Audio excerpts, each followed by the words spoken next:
नमस्कार दोस्तों, knowledge universe academy से मैं हूं आशुतोष मिश्रा और आज हम लोग बात करने वाले हैं सूरदास के ऊपर। सूरदास के ऊपर देखिए बहुत सारे क्वेश्चन आते रहते हैं, चाहे वो टीजीटी का एग्जाम हो, चाहे पीजीटी का हो, चाहे बैंक का हो, एसआई हो, रेलवे हो, ठीक है। और जितना भी वनडे एग्जाम होता है और जिसमें भी हिंदी के क्वेश्चन आते हैं उसमें सूरदास से एक दो क्वेश्चन मैक्सिमम रहते ही हैं, ठीक है। तो आज हम लोग बात करने वाले हैं सूरदास के ऊपर, ठीक है। तो हम लोग बात करते हैं सूरदास के बारे में। क्या लिखते हैं? सूरदास दिखाई दे रहा होगा आप लोगों को। अच्छा, सूरदास, ठीक है। सूरदास, तो सूरदास का जन्म जो है हुआ था, इनका जो जन्म हुआ था वो हुआ था 1478 में। कब हुआ था? 1478 ईस्वी में हुआ था। आई थिंक आपको साफ साफ दिखाई दे रहा होगा। हाँ, सही है। 1478 ईस्वी में हुआ था इनका जन्म। कहाँ हुआ था? ये हुआ था रुनकता में। एक स्थान है, एक उत्तर प्रदेश में स्थान है, उसका नाम है रुनकता, ठीक है। तो रुनकता में हुआ था। कोई कोई इनका जन्म स्थान मानता है कि सीही में हुआ था, ठीक है। तो कोई कोई जो है सीही मानता है, सीही। अब अगर हम बात करें कि रुनकता कौन कौन मानता है, तो जो आचार्य रामचंद्र शुक्ल हैं, देखिए जो आचार्य शुक्ल हैं, शॉर्ट में लिखते हैं हम शुक्ल जी मानते हैं। और कौन मानता है? श्याम सुंदर दास जी मानते हैं। शुक्ल जी हो गए, एक हो गए श्याम सुंदर दास। दिखाई दे रहा होगा आप लोगों को। हाँ, सही है। शुक्ल जी हो गए, श्याम सुंदर दास हो गए, और कौन है? और है हजारी प्रसाद द्विवेदी। हजारी प्रसाद द्विवेदी। ये लोग मानते हैं कि सूरदास जी का जो जन्म हुआ था वो हुआ था रुनकता में, ठीक है। अब ये तो क्लियर हो गया कि रुनकता में किसने माना? तो माना था आचार्य रामचंद्र शुक्ल ने माना था, श्याम सुंदर दास ने माना था और हजारी प्रसाद द्विवेदी ने माना था। अब कोई कोई विद्वान मानता है कि इनका जन्म स्थान जो है सीही है, सीही नामक स्थान है, वो है सूरदास का स्थान, जन्म स्थान। तो अगर सीही की बात करें हम, तो इसमें एक देखिए साहित्य है, उसका नाम है वार्ता साहित्य। वार्ता साहित्य में भी उल्लेख है कि सूरदास का जन्म जो है हुआ था सीही में, ठीक है। ये सब देखिए क्वेश्चन इंपॉर्टेंट है।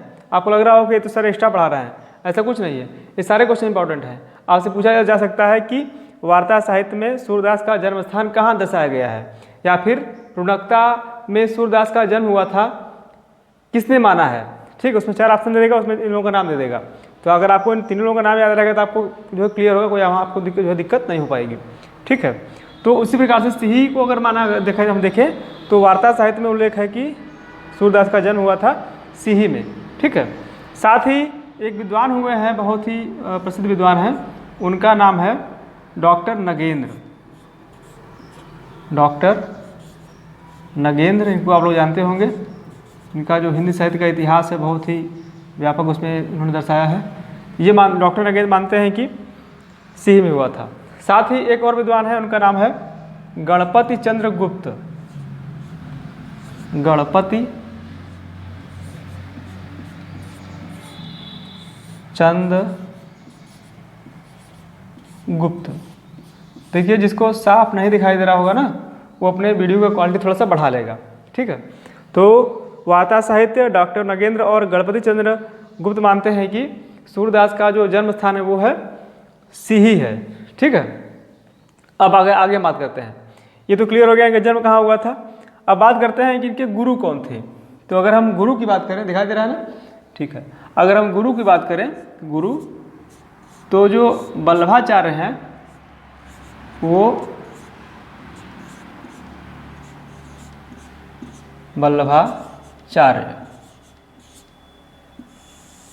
वल्लभाचार्य जो है गुरु हैं। किसके गुरु हैं? सूरदास जी के जो है गुरु थे। बल्लभाचार्य में और जो है सूरदास जी में जो डिफरेंस था एज का, आयु का, वो बहुत ही कम था। बल्लभाचार्य जो है केवल सूरदास से 10-12 दिन ही बड़े थे, या फिर ऐसे कह सकते हैं कि सूरदास जी बल्लभाचार्य से 10-12 दिन ही छोटे थे। कहीं कहीं तो जो है उल्लेख है कि 10 दिन ही छोटे थे, या वो 10 दिन ही बड़े थे। तो ये आपके दिमाग में रखिए कि केवल बल्लभाचार्य जो कि उनके जो है गुरु थे, वो केवल 10 से 12 दिन ही इनसे बड़े थे। ठीक है, ये क्लियर हो गया। अब हम लोग बात करते हैं कि देखिए कोई कमेंट कर रहा है कि सर 10 दिन बड़े थे। नहीं, वो तो है अलग अलग, देखिए बुक में अलग अलग लिखा हुआ है, इतना आपको नहीं डिटेल में जाना है। और हाँ, जी, सही है, बिल्कुल। हाँ, ठीक 10-12 दिन बड़े थे या छोटे थे, उसको आप देख लीजिएगा। ठीक है, वो वही है। अब हम बात करते हैं कि सूरदास की जो भक्ति भावना थी, या जो किस भाव से भक्ति करते थे। तो सूरदास जी जब तक पुष्टि मार्ग में दीक्षा नहीं लिए थे बल्लभाचार्य से, तब तक वो जो है दास्य भाव से भक्ति करते थे। जो उनका जो भक्ति भावना थी वो थी दास्य।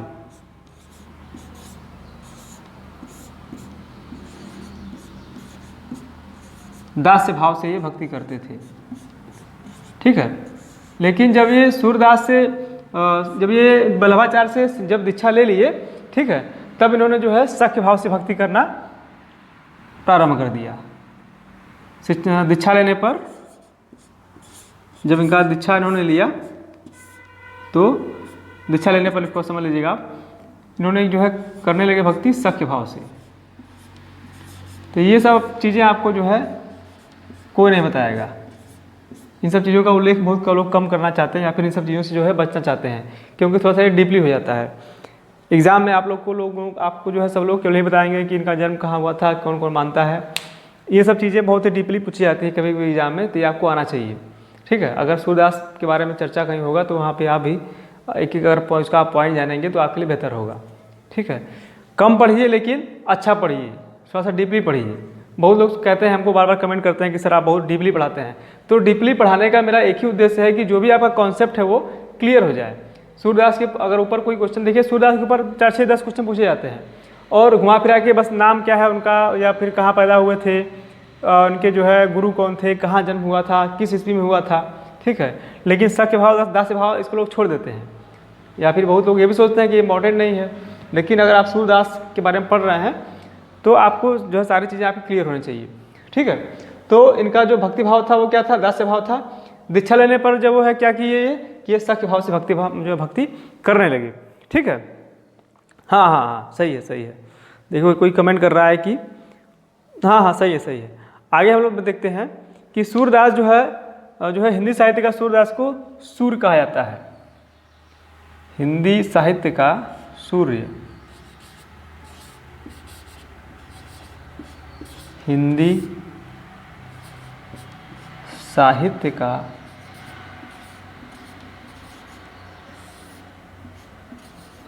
का सूर्य कौन था भाई? तो हिंदी साहित्य का जो सूर्य थे वो हमारे सूरदास ही थे। ठीक है, साथ ही इन्हें पुष्टि मार्ग का जहाज, पुष्टि मार्ग का जहाज भी कहा जाता है। तो अगर पुष्टि मार्ग का जहाज की बात आए तो कौन है? वो है सूरदास हैं। और अगर हिंदी साहित्य का सूर्य की बात आए तो वो कौन है? वो है सूरदास ही हैं। साथ ही अगर भावाधिपति, हाँ सही है वही चीज़ें हैं। पुष्टि मार्ग का बात अगर आए तो जो है सूर्य है, पुष्टि मार्ग जहाज इनको बोला जाता है। और क्या है, हिंदी साहित्य का सूर्य कौन है? तो वो भी जो है हमारे सूरदास ही हैं। साथ ही इन्हें भावाधिपति की भी संज्ञा दी गई है। भावाधिपति,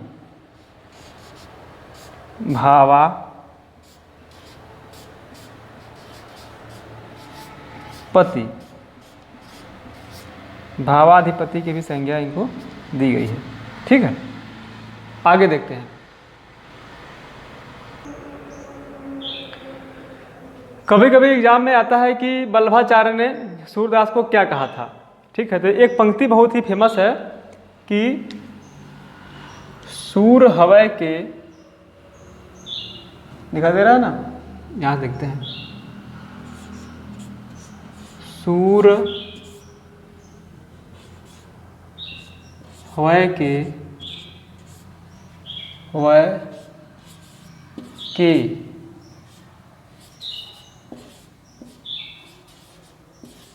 घिघियात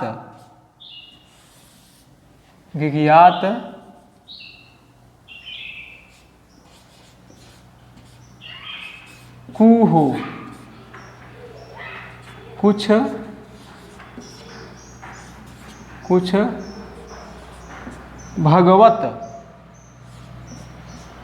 कुछ भगवत भजन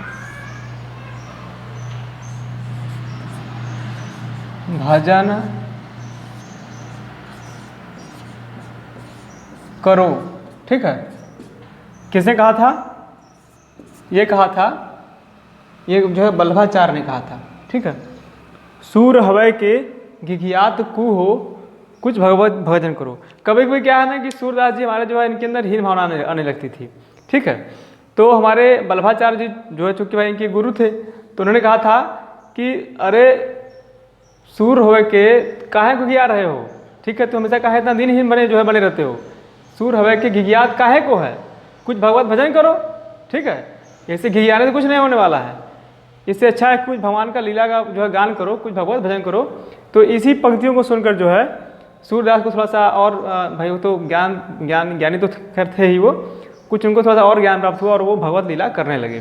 तो अगर एग्जाम में आता है कि सूरदास को भगवत लीला करने का उपदेश किसने दिया, तो आपका उत्तर होगा कि बल्लभाचार्य ने उनको उपदेश दिया था। और वो किन पंक्तियों के द्वारा दिया था? तो पंक्तियाँ यही थी कि सूरदास सूर हवय के घिघियात कूहो कुछ भगवत भजन करो। किसी किसी बुक में आपको मिलेगा कि सूर हवय के घिघियात काहे कूहो, तो काहे कूहो अगर हो या फिर कूहो एक ही मतलब है। ठीक है, ये सब चीज़ें आपको पता होना चाहिए। आगे हम लोग बात करते हैं। हाँ, वही चीज़ें हैं। बिल्कुल। हाँ, सही है। आगे देखिए, जो इनके जो है कभी भी क्वेश्चन पूछा जाता है कि किसके समकालीन थे सूरदास। तो जो सूरदास जी थे ये जो है अकबर के समकालीन थे। ये जो है सूरदास अकबर के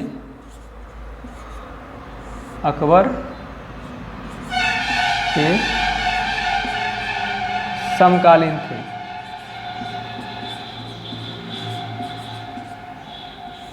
अकबर के ये समकालीन थे। ठीक है, जी हाँ। नहीं, अगर देखिए, अगर आपको ना दिक्कत हो रहा है लिखने में या फिर समझने में, तो आप थोड़ा सा ना वीडियो को अपने क्वालिटी, हाँ वही भाई, देखने में लिख तो हम ही रहे हैं। तो अगर आपको देखने में दिक्कत हो रहा है ना, तो आप थोड़ा सा अपने वीडियो का क्वालिटी बढ़ा लीजिए। ठीक है, बिल्कुल। हाँ, सही है। तो सूरदास जी किसके समकालीन थे? तो सूरदास जी अकबर के समकालीन थे। साथ ही एक और तथ्य इसमें आता है कि 1509 या 10 ईस्वी में बल्लभाचार्य ने 1509-10 ईस्वी में बल्लभाचार्य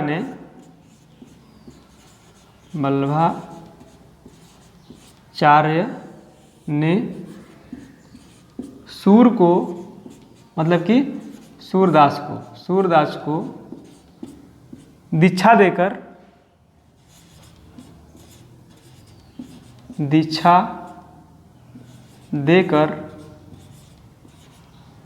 गोवर्धन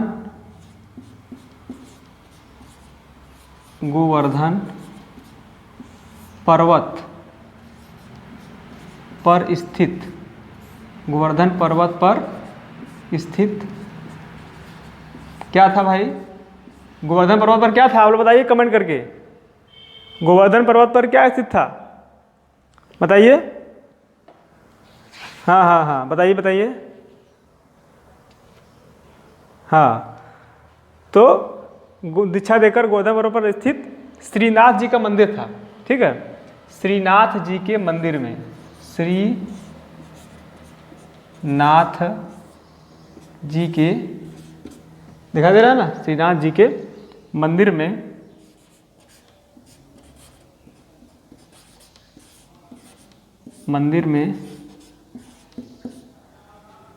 कीर्तन करने के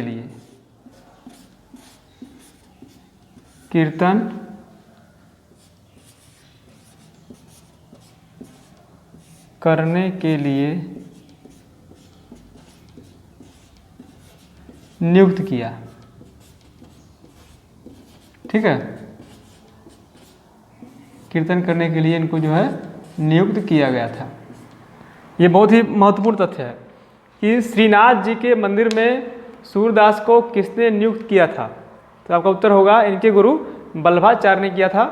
कब किया था? तो 1509-10 ईस्वी में किया था। कहीं कहीं किसी किसी बुक में उल्लेख है 1509 में किया था, किसी किसी बुक में उल्लेख है 10 में किया था। आचार्य रामचंद्र शुक्ल मानते हैं कि 1509 या 10 में किया था। ठीक है, वो दोनों मानते हैं वो। इसके साथ ही किस मंदिर में किया था? तो श्रीनाथ जी के मंदिर में किया था। ठीक है, ये सब चीज़ें क्लियर हो गई आपकी। आगे हम लोग बात करते हैं।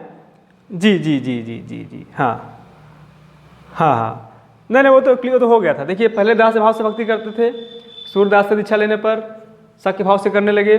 साथ ही जब इनकी मृत्यु हो गई थी, एक स्थान है पारसौली ना, पारसौली है ना, कहाँ स्थान है, कहाँ इनकी मृत्यु हुई थी? हाँ बिल्कुल सही। देखिए, चंद्र सरोवर के निकट, चंद्र सरोवर, ये आप लोग याद रखिएगा, चंद्र सरोवर के निकट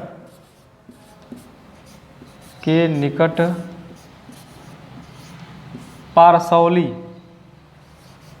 एक गांव है। ये अब तो थोड़ा सा डेवलप भी हो गया है। पारसौली नामक स्थान पर इनकी 1583 ईस्वी में, कब हुई थी? 1583 ईस्वी में इनकी मृत्यु हो गई थी। कब हुई थी? 1583 ईस्वी में पारसौली नामक स्थान पर, जो कि चंद्र सरोवर के निकट है, इनकी मृत्यु हो गई थी। इनकी मृत्यु पर इनके जो शिष्य थे उनका नाम था विट्ठलनाथ। विट्ठलनाथ जी ने कहा था कि पुष्टि मार्ग को जहाज जात है, जाको कछु लेवन हो सो लेऊ। ठीक है, अब बोर्ड पे लिखना संभव नहीं है आप लोग, मैं खाली ओरली बोल दे रहा हूँ, आप लोग उसको अपने बुक में लिख लीजिएगा, अपने कॉपी में लिख लीजिएगा। क्या कहा था इनकी मृत्यु पर विट्ठलनाथ जी ने? सूरदास पुष्टि मार्ग को जहाज जात है, जाको कछु लेवन हो सो लेऊ। मतलब कि पुष्टि मार्ग का जहाज जा रहा है, जिसको जो कुछ लेना हो वो ले सकता है। तो अब यहाँ पे क्वेश्चन ये भी उठता है कि सूरदास को पुष्टि मार्ग का जहाज किसने कहा? तो आपका उत्तर होगा कि विट्ठलनाथ ने कहा था। ठीक है, इतना क्लियर हो गया। ठीक, अब हम लोग आगे बात करते हैं। देखिए, अगर देखा जाए तो अगर इनकी बात करते हैं रचनाओं की, तो इनके सूरदास के जी के जो है लगभग 5000 पद जो है काशी नागरिक विचारणी सभा द्वारा संकलित किए गए हैं। ठीक है, हाँ हाँ हाँ, सही है। अब जी 5000, देखिए कहीं कहीं उल्लेख है 4500 है, कहीं कहीं उल्लेख है 5000 है, लेकिन हम 5000 ही मानेंगे, क्योंकि आचार्य रामचंद्र शुक्ल भी 5000 मानते हैं। ठीक, तो 5000 पद इनके काशी नागरिक विचारणी सभा द्वारा संकलित किए गए हैं। साथ ही अगर हम बात करें इनकी रचनाओं की, तो इनकी लगभग 25 रचनाएँ प्राप्त होती हैं, लेकिन उसमें केवल सूरसागर, सुरसारावली और साहित्य लहरी ही जो है प्राप्त हैं, और प्राप्त इनके ग्रंथ नहीं हैं। तो सूरसागर, साहित्य लहरी और सुरसारावली ही इनके प्राप्त ग्रंथ हैं। इसी को जो है हम लोग जो है एक आधार मानते हैं, और यही इनकी प्रसिद्धि का ये तीनों ग्रंथ आधार हैं।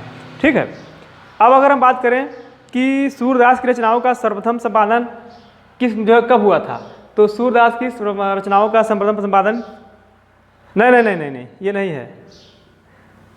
नहीं देखिए, सही वो आप सही बता रहे हैं, लेकिन सूरदास की रचनाओं का सर्वप्रथम संपादन जो है कलकत्ता में जो है राग कल्पद्रुम नाम से हुआ था। ठीक है, कब हुआ था? 1841 में हुआ था।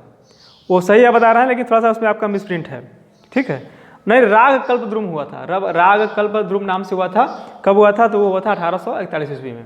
ठीक है, हाँ वही है, 3 ग्रंथ केवल पाए जाते हैं। तो ये हमारा आज का केवल क्लास रहा आज का सूरदास के ऊपर।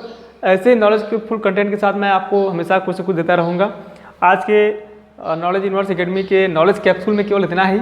आगे हम लोग फिर बात करेंगे। अगर आपको चाहते हैं कि और अच्छा वीडियो चाहिए, या फिर आपको किस टॉपिक में वीडियो चाहिए, तो वो भी आप कमेंट करके बता सकते हैं। साथ ही हमारे जो कोचिंग के बच्चे हैं उनके लिए मैं बताना चाहूँगा कि जिन लोगों का फी अभी पूरा पेड नहीं हुआ है, वो लोग अपना, या फिर जिनको मैंने अभी नए वाले ग्रुप में ऐड नहीं किया है। ठीक है, 4 ग्रुप है ना हमारे, टीजीटी पीजीटी वालों का, नेट वालों का, 2 तो नेट वालों का है, 2 है पीजीटी वालों का। तो जो नेट वाले बच्चे हमारे हैं, नेट वाला, क्योंकि नेट वालों का भी यही सब चलता है, तो उनको भी मैं अपना काम करें ना, थोड़ा सा मेरे सॉफ्टवेयर में थोड़ा प्रॉब्लम आ गया है। तो आप लोग क्या करिए कि जिसका मैंने फीस अभी तक जिन्होंने अपना फीस पेड कर दिया है, एक बार अपने फीस का जो है स्क्रीनशॉट लेके मुझे भेज दें उसको, तो मैं उनको पुनः अपने ग्रुप में ऐड कर दूंगा। ठीक है, आज के नॉलेज यूनिवर्स एकेडमी में के सूरदास के इस क्लास में इतना ही। ऐसे ही नॉलेजफुल कंटेंट के साथ आगे मैं उपस्थित होता रहूँगा। तब तक के लिए धन्यवाद।